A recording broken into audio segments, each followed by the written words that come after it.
2020年5月，郑州徐世海至今都忘不了17岁儿子自杀前的模样。乖巧懂事的儿子蹲在卫生间里帮他洗工作服，笑着说：“爸，你晒黑了。”还端来洗脚水帮他洗脚。可凌晨3点，保安砸门，告诉他儿子坠楼身亡，身穿白衬衫、黑裤子，这与他儿子手机里那部被禁播的动画主角的装束一模一样。平日里开心又阳光的大男孩怎么会选择自杀呢？徐世海翻遍了儿子的聊天记录，才得知约死群的存在。约死群这个词听起来就让人脊背发凉，烧炭叫烧烤，跳楼叫蹦极，服毒叫笑纳，投河叫潜水，而教唆孩子们去赴死的竟然是成年人。他伪装成一个12岁想解脱的孩子进入群组，刚进群，满屏的暗语就让他毛骨悚然。有一起烧烤的吗？我有炭，明天蹦极组队，某某河潜水方便。更让他脊背发凉的是群里的成年人以人生导师、无痛专家的身份出现，劝孩子们错的是世界，我帮你脱离苦海。还有中年人因为生活失败，靠操控他人死亡获得存在感，他们教孩子怎么骗家长，怎么出门蹦迪，怎么组建死亡旅行，把劝死当游戏，要求成员每天汇报厮杀准备进度，每到整点就在群里倒计时打卡，催促时间已到。有人自杀后，群里还会出现恭喜某某成功的消息，鼓励怂恿其他成员跟风模仿。这些所谓的人生导师还在私聊里炫耀这个月结了几个果，简直丧心病狂。4年里，徐世海劝回了几百个孩子，可他更害怕的是无数家长对孩子的异常毫无察觉。孩子突然说活着没意义，你以为是青春期情绪？孩子手机里全是丧气文案、动漫、游戏，你以为只是跟风玩玩？他们在群里聊烧烤蹦极，你以为只是孩子间的玩笑？但真相是，他们已经被不怀好意的人灌输了危险的思想，并正在走向自我毁灭的深渊。我们都在刷短视频，都知道这个时代信息量爆炸，各种思想都在朝我们席卷而来，而现代人根本就很难招架。有时候觉得有道理，思想就被轻易植入了。有些思想是裹着一层人畜无害的外衣，其内核是非常险恶的。随着约死事件频频出现，我们真的应该正式的去思考一下，生活如此精彩，物质如此丰富的当下，为什么那么多人还会感觉到痛苦、抑郁，甚至发展到不可想象的集体约死呢？我们应该怎样帮他们，帮自己重新培养对生活的热爱，即使遇到挫折也能坚强的面对呢？从本质上来说，现代的人在重视智商发展的同时，严重忽略了行为准则思想的发展。思想就是一个人的运算法则，你输入一组信息，通过这个算法能给你计算出对应的结果，所以根本的方法还是要找到一套温和的心法。为什么古代的人虽然并不富裕，但给人的印象却总是那么坚强，而现代的人却如此的脆弱呢？每个人都是文化的产物，古代的人是有心无脑，而现代的人是有脑无心。有脑无心比有心无脑的后果更加严重，因为有心无脑可以通过心法让自己度过劫难，充满希望，而有脑无心却会让一个人因为想不开，看不到希望而丧失斗志和勇气。作为中国人，每个人身上都有儒家的烙印，孔子的思想是非常温和的，是一门非常优秀的心法。但矛盾的是，现代人好像一提孔子就联想到迂腐守旧，一提儒家就和糟粕挂钩，稍微动脑想想就能想明白这么一套思想体系能够延续几千年，而且影响到那么多的国家和地区。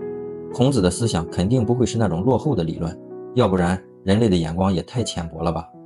那么为什么会这样呢？孔子的思想到底是什么？到底还能不能适应现代人类的发展的需求呢？孔子到底是不是千古圣贤？他是怎么成为千古第一背锅侠的？带着这些问题，今天我们就来讲一讲孔子。孔子呢，是春秋末期鲁国人，也就是现在山东那块的人，是中国古代特牛的思想家、政治家、教育家，儒家学派的创始人。他是在公元前551年9月28日出生，在公元前479年4月11日去世，总共活了73岁。孔子年轻的时候家里条件不算好，早年丧父，家境慢慢衰落，但他特别爱学习，靠着自己的努力，把礼、乐、射、御、书、数这6艺学得出神入化。后来他就开始收学生讲课，打破了以前只有贵族才能上学的规矩。不管你是有钱的还是没钱的，只要想学习，他都愿意教。这就是他说的有教无类。那时候跟着他学习的弟子到处都是，据说有3000多人，其中特别优秀的就有72位。孔子一辈子都抱着2个大理想，一个是希望人们能约束自己的行为，另一个是主张统治者应该靠道德感化老百姓，而不是靠严酷的刑罚。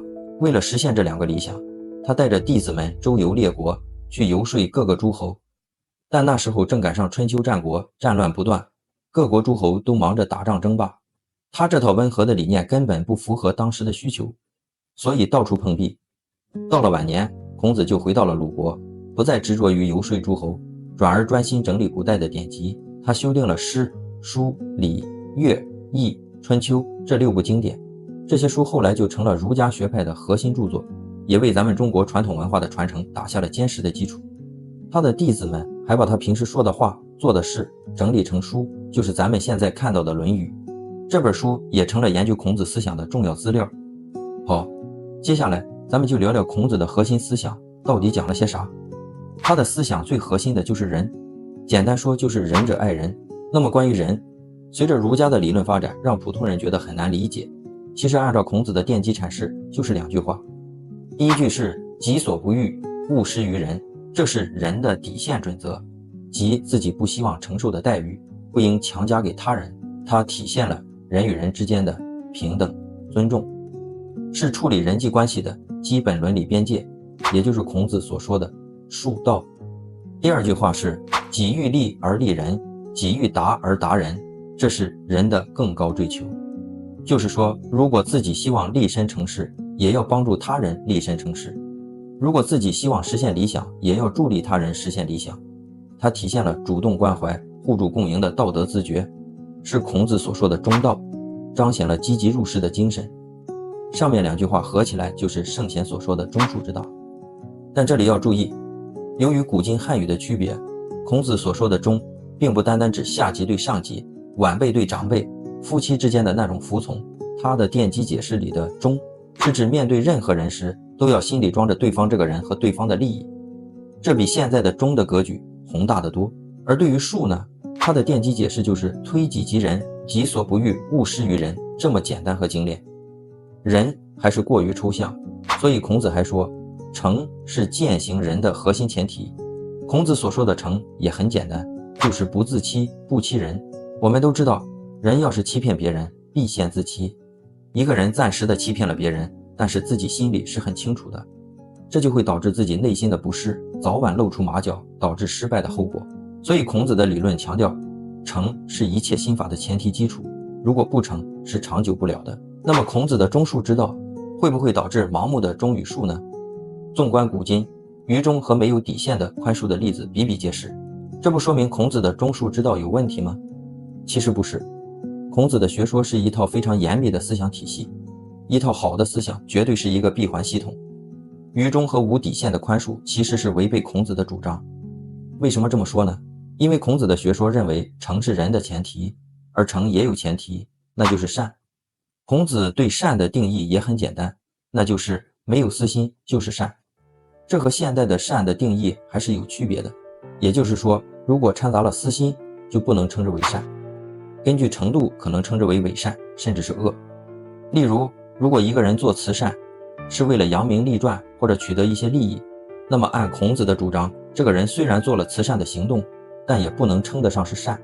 再比如，如果一个人去看望另一个人是带着获取人脉或者利益的私心去的，那么这也是一种伪善。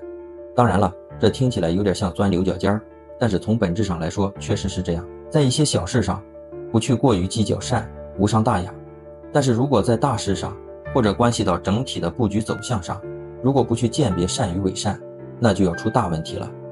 我们回过头来说愚忠，忠的前面为什么要带个愚蠢的愚呢？因为我们知道这种忠是不对的，是愚蠢的。再深挖一层，问一问他愚蠢的原因是什么呢？你如果探究下去，就会发现所有的愚忠其实都是起源于一个私心。这也就触及到孔子所说的善的前提了，因为善的前提错了，就怎么都不可能是真的忠，而是一种带有迷惑性的忠的表象。至于无底线的宽恕，其实也是要以善为前提，也就是不能有私心。一个人能做到善，在宽恕别人的时候就会做到诚，确保这2个前提的情况下的恕才是孔子所说的恕。例如，唐玄宗宠信杨国忠，明知道杨国忠坏事做尽，还一味宽恕纵容，是因为杨国忠的堂妹是他离不开的杨贵妃，他是有私心的。宋高宗宠信秦桧，是因为他本质上对权力掌控的私心太强，需要利用秦桧，而非单纯是受到了奸臣的哄骗。乾隆宠信和珅，是因为乾隆有情绪价值方面的私心。孔子首次将仁确立为儒家思想的核心，其最精炼的概括是仁者爱人，意思是有德行的人要懂得关爱别人。这种关爱不是随便乱爱，而是从自己家里开始，然后再把这份爱延伸到身边的人，再到整个社会，最后形成老吾老以及人之老，幼吾幼以及人之幼的和谐局面。这一思想打破了当时贵族阶层对道德的垄断，将关爱延伸到更广泛的人群，强调对他人的尊重、体谅与关怀。孔子的学说可以说是影响深远，不光在东方发扬光大，甚至连地球对面的美国也对孔子推崇备至。去美国旅游时，很惊奇为什么美国的最高法院门楣上会有孔子的雕像。这么一个西方国家的重要建筑上竟然有一个东方古代圣贤的面孔，确实让人感到诧异，不禁会问这是为什么呢？理解了孔子的主张后就不奇怪了。如果拿孔子主张的人去卡美国的法律，你会发现这个把民主自由刻进骨子里的移民国家的追求，竟然与孔子的主张毫无违和之处。另外，美国的开国元勋托马斯·杰斐逊、本杰明·富兰克林、詹姆斯·麦迪逊、托马斯·潘恩和约翰·亚当斯等人都对孔子及其思想有着浓厚的兴趣和正面的评价，而且都深受孔子思想的影响。孔子的学说并不复杂，但是却很严密。要真想把孔子的思想运用到现实中，必须要全面地了解孔子的思想。如果只断章取义，可能会在吃到恶果后还把原因归咎于孔子。下面我们就来看看孔子是怎么变成千古第一背锅侠的。春秋战国的时候，算是孔子学说的奠基阶段。孔子提出了仁和礼的核心思想，弟子们整理出《论语》。后来孟子和荀子又进一步发展了他的思想。孟子提出性善论，说人天生就是善良的，还主张仁政。荀子则认为人天生有恶的倾向，需要通过后天的教育和礼的约束来规范。他们还融合了一些法家的元素，也就是说，性善性恶论不是孔子的主张，而是他后世的门生的补充。在这一方面，孔子的主张更加合理，他并未明确提出人性本善或人性本恶的观点。孔子对人性的核心观点是性相近，习相远。孔子认为人类的先天本性是相近的，不存在本质上的善恶之分，也没有先天注定的咸鱼之别。这种相近的本性是人类能够通过后天教化实现道德提升的基础，体现了对人性的基本乐观态度，承认人具有共同的道德潜能。孔子强调，正是后天的不同经历、教育与行为习惯，使得人们的品性、道德水平产生了巨大差异。有的人通过修身养性成为君子，有的人则因放纵私欲沦为小人。这一观点凸显了后天教化与自我修养的重要性，也正是孔子倡导有教无类的思想根基。需要注意的是，孔子所说的君子是指在辨明是非的前提下，能够坚持善的原则，以恰当的言行分寸做到推己及人的中枢之道，做到了仁义礼智就是君子。仁义礼智其实就是孔子对道德的定义，而且他发现道德其实是最根本的自然法则，无论是谁，顺之则昌，逆之则亡。坚守道德就是君子，相反，背离了道德就是小人。可惜春秋战国时期战乱太多，各国出于私心，都喜欢能快速增强国力、方便打仗的思想。儒家这套温和的学说根本没人重视，但是各国的下场大多数都是被灭了。现在从孔子的主张来看，这也验证了孔子学说的正确性。私心泛滥，不为善，违背了自然法则，是要被毁灭的。最终结束这一割裂局面的秦朝，推崇的是法家学说。那时的法家学说与孔子的儒家学说在主张上是矛盾的，这样一来，孔子学说可就惨了。秦朝觉得儒家的仁政礼智会阻碍法治的推行，于是就搞了焚书坑儒，把儒家经典烧了不少，还坑杀了不少儒生。这一下，儒家的学术传承就受到了很大的影响。但很快，秦朝仅仅15年就快速灭亡了。秦朝的灭亡也有力地验证了孔子学说的正确性。秦朝的严刑峻法和苛税徭役，再加上秦二世的昏庸残暴，处处与道德相违背。之前说了，违背了自然法则，无论是谁都要灭亡。接下来到了汉朝的时候，孔子的儒家学说迎来了转机。到了汉武帝时期，董仲舒对孔子的学说进行了改造。他融合了道家的宇宙观和阴阳家的五行学说，提出天人感应、三纲五常，把儒家伦理和皇帝的权力绑定在一起，刚好符合中央集权的需求。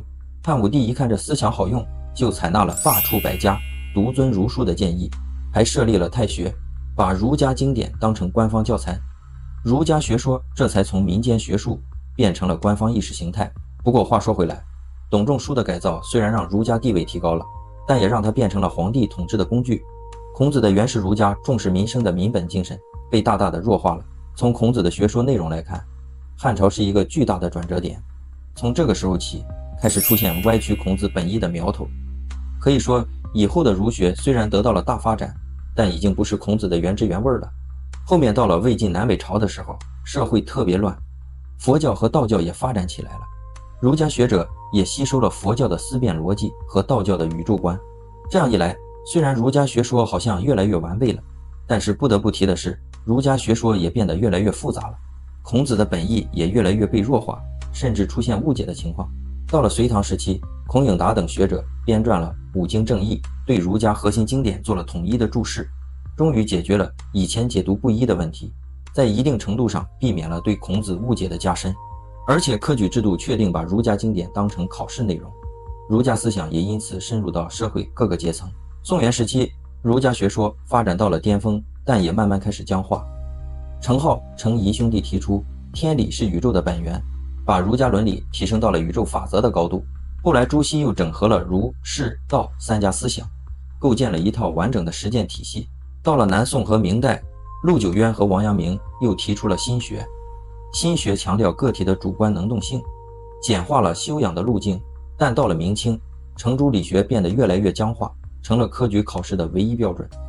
学者们只能死记硬背注释，而且存天理灭人欲，还被片面解读成压抑人性的教条，偏离了孔子人的本意。近现代以来，儒家学说经历了批判和重构，在这个过程中，儒家思想也一度被全盘否定，传承出现断裂，直到现在还在努力平衡传统与现代的关系。其实也可以理解对儒家的批判。从上面的儒家学说发展历程来看，孔子的学说经过不断的修改，为了符合各个朝代的上层需要，已经变得面目全非，甚至孔子的很多主张在后面出现了相反的解释，并引起了人们的误解甚至厌恶。聊到这儿，咱们得说说明清两朝的统治者是怎么扭曲孔子学说的。明朝的时候，统治者把程朱理学定为科举考试的唯一正统，考生答题必须严格按照朱熹的四书章句集注来，不能有自己的想法，而且八股文的格式特别严苛，严重束缚了读书人的思维，让孔子学说变成了应试的工具。他们还刻意放大三纲里的等级服从观念，把君为臣纲变成无条件的愚忠，对女性的贞洁观念也极端推崇，背离了孔子人的人文关怀。朱元璋甚至因为不满民本思想，就下令删除儒家学说的相关内容，把孔子学说变成了服务自己专制统治的工具。清朝的时候，统治者表面上支持还原经典的原始面貌，纠正曲解，实际上是想让学者远离现实政治。在文字狱的高压下，知识分子只能躲在故纸堆里做研究，让儒家思想丧失了应对社会问题的活力。他们还把礼教对人性的压抑推向了极致，存天理灭人欲被解读成压制所有欲望，孝道变成了绝对的服从，等级制度也越来越森严。另外，他们还借儒家的忠君思想压制反清思想，把对王朝的忠诚等同于对儒学的坚守，严重误导了人们对孔子学说的看法。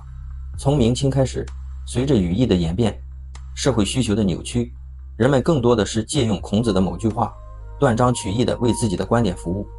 再加上近现代教育的缺失和时代语境的脱节，让这些误解广泛快速的传播，严重扭曲了孔子的本意，毒害了我们的思想。简单举几个例子，看看孔子的本意被恶意扭曲的有多么严重。对孔子的思想误解中，中庸恐怕是误解最深、后果最严重的了。中庸是儒家的核心伦理范畴，出自《论语·雍也》，中庸之为德也，其至矣乎？中是不偏不倚，是适度与合宜，并非简单的中间状态，而是做事时根据具体情境，在坚持真理的前提下，对度的精准把握，而非无原则的折中。庸在古代是日常实践的意思，而现代更多的是指平庸，是贬义。中庸的真正意思是一种坚守原则和真理的前提下适度合宜的状态。这里的适度合宜是指要考虑到力量强弱、认识高低等决定性因素。举个例子，要指出领导确确实实存在的错误该怎么做呢？坚持正确的真理是原则，是前提，但是也要考虑到领导方面怎么能够接受，然后选择在合适的地点，用合适的方式提出来。结果既帮领导纠正了错误，又没有损害到领导的威信，这就符合中庸了。再比如，要让孩子明白一个道理，在确保道理正确的原则和前提下，要去考虑孩子的接受能力和认知水平，确保孩子真的能够明白。而近现代遇到问题，人们往往为了避免冲突而一味妥协，迎合他人，成了不讲原则、不坚持真理的人，还美化说这种人是高情商。其实这种人不是中庸，而是和稀泥，是老好人，核心是怕得罪人，怕承担责任的利己性回避。这种在私心的驱使下的高情商就接近于小人了。那又有人说了，说个真话，提个建议，还要考虑职位的高低、地位的尊卑、认识的长短，这多麻烦呀！这些礼教就是封建，就是糟粕。所以孔子还是在把简单的事情复杂化。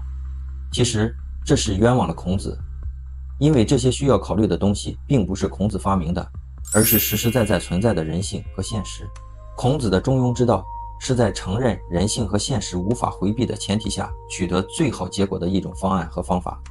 你想，上面的例子中，领导害怕威信被降低是不是人性？孩子对语言的理解能力低是不是现实？难道这些都是要归罪于孔子吗？难道遇到这些障碍就要逃避吗？